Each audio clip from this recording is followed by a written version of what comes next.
Hello, welcome to YOLO Crypto. How much do your fellow crypto holders buy, and how much money does the average person invest in cryptocurrency based on earning income? That is what I'm going to talk about in this video. But first, if you want to see more crypto content, please subscribe to this channel and hit the like button if you actually like the content in this video. Let's get started. So, let's go over some cryptocurrency adoption statistics, right? So this is going to be what kind of people invest in cryptocurrency and adopt the actual blockchain technology, right? So the estimated crypto users worldwide is 560 million, and this stacks up from 420 million just back in 2023. So that means that just 7% of the worldwide population owns cryptocurrency, okay? And people say, oh, it's too late to buy Bitcoin, or, oh, the early phase is over. No. We are going to hit the mainstream where the most people adopt cryptocurrency probably in the next year or two. So you're still early. Remember that you are still early. Okay. The thing about crypto and Bitcoin is it's on a need to know basis. People in the United States, for example, don't invest in cryptocurrency because the dollar stable, right? It's a world reserve currency, and there's many programs, government funded, state funded programs to help people if they are in like economic distress, right? Let's go over which countries are the highest for cryptocurrency use. So that would be like Nigeria, Vietnam, Philippines, Turkey, and Ukraine, right? Remember the war in Ukraine? The cryptocurrency adoption in Ukraine has skyrocketed in the past 2 years because their currency is unstable. And yes, Bitcoin's volatile, but still it offers a safe haven as a store of value for those people in distressed countries, right? Let's move on. So 41% of crypto purchases are for investment and as a store of value, right? There are over 50 institutions involved in cryptocurrency at that point, and that number is growing thanks to the president and new regulation. Let's talk about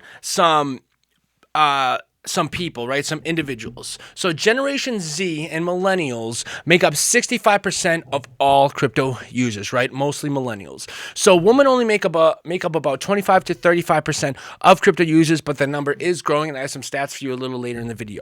So let's go over how much people spend, right? This is what you want to know. It's good to know where you stack up where you fall on the risk curve, right?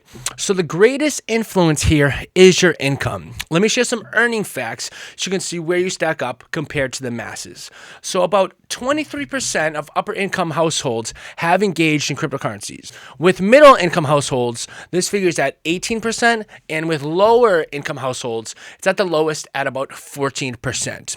Now you're asking yourself, I make this much money, so where do I fall? Which bracket do I fall into, right? What you need to know first is what a household is. So a household is one of the following, okay? A single person living alone, a married couple, roommates sharing an apartment, a family with multiple generations living together, and unmarried partners living together, okay? So if you live alone in your own house, then you can incorporate your individual income. But for these statistics I'm going to go over, okay, it's if you're living with someone else, you have to incorporate their income as well. So it's not based on your single income unless you're living alone, right? So lower income households are earning less than $48,500 annually, right? Middle income households are earning between $48,500 through $145,000 annually, right? So that is a big gap there, over $100,000 gap, a little bit less actually. So lastly, upper income households are earning more than $145,000 every year.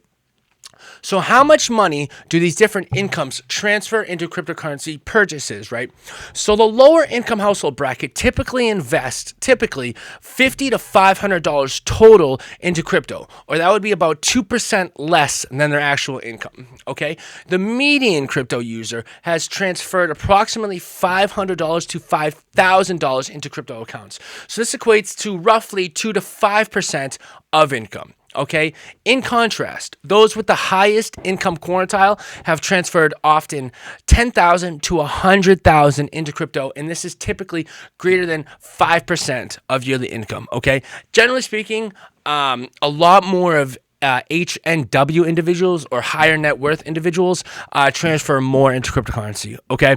So notably, about 50% of cryptocurrency users have invested amounts exceeding 1 month's income into crypto accounts. As expected, higher income individuals are more inclined to undertake more substantial investments, right, for obvious reasons. But I ask you, right, what do you see here? Something that's very obvious to me is that as people make more money at their job, they invest not just more money into crypto, but also a higher percentage of their net wealth.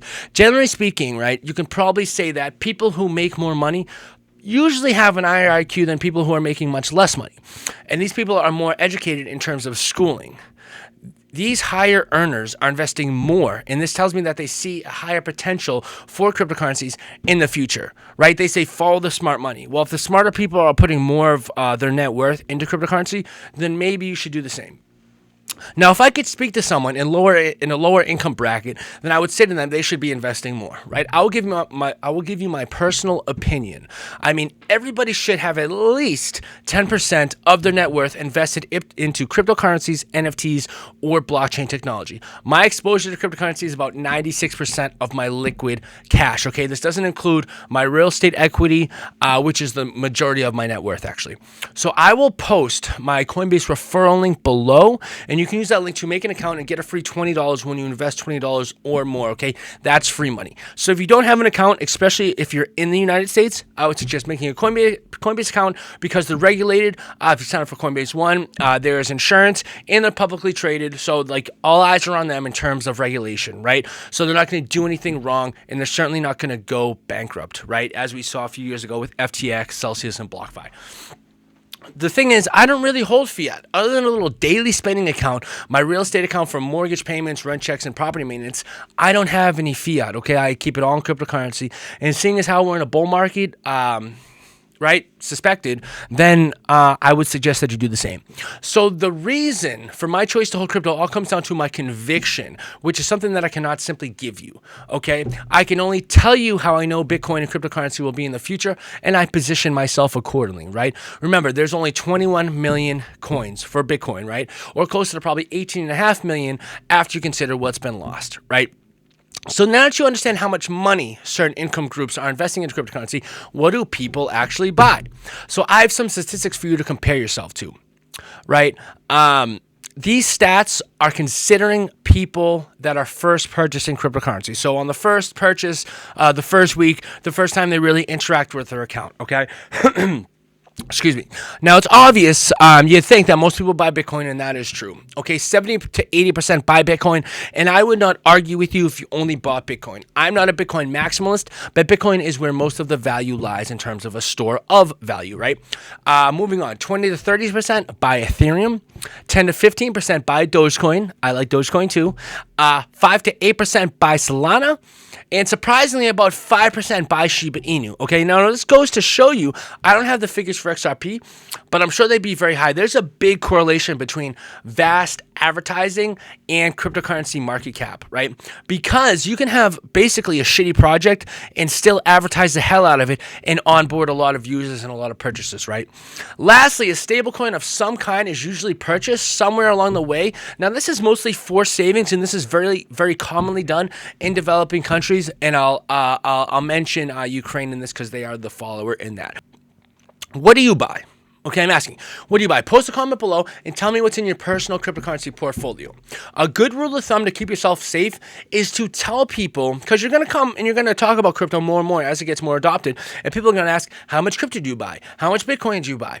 Now, what I would say to you in terms of a response for that is tell people what percentage a certain asset makes up in your portfolio. Don't necessarily tell them, oh, I have 5 Bitcoin, I have 50 Bitcoin, because as you will see, Bitcoin is going to start to feel in terms of regular conversation like actual money, right? If someone knows you have 100 Bitcoin, they know you have a net worth of about $10 million, right? So people are going to respect you differently, right? Based on how much crypto you have.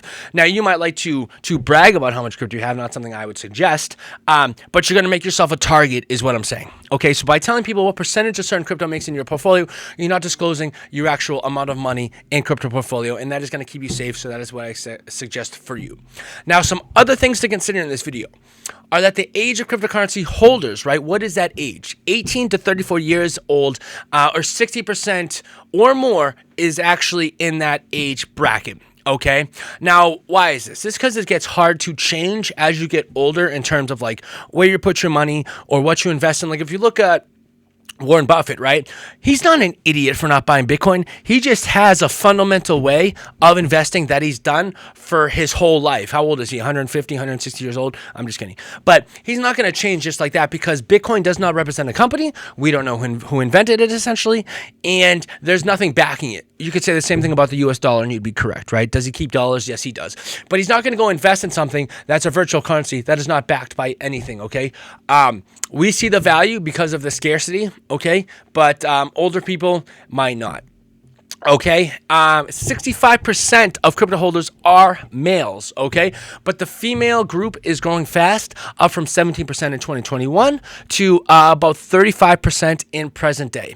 Okay, most crypto holders fall into the upper income to middle income bracket, and these individuals now earning between $50,000 and $100,000 per year. Okay, so if you fall in that range, most likely you're buying crypto in some form, right? Lastly, more than half of crypto holders have a college degree. Okay, as I mentioned earlier in this video, smarter people are buying crypto. So what does that tell you? Okay. Listen, this is where I'm going to leave this video and I'm going to end this this speech here. So it's helpful to know where you stack up in comparison to other crypto holders that have a similar income. Remember, the safest way to structure your portfolio is to do what the greatest number of people do, and that would be to just purchase Bitcoin, and I definitely don't agree with that portfolio structure. As you invest further down the list of cryptos, it's going to get inherently more volatile, and yes, there's more room for upside, but there's also more of a potential for downside, okay? You should diversify accordingly, and I just made a video on this called How to Structure and Grow a Small Crypto Portfolio. And this video has some great recommendations on where to invest if you have lower income, okay? I appreciate everyone watching. You can subscribe if you like the content, and also hit the like button if you found this video useful.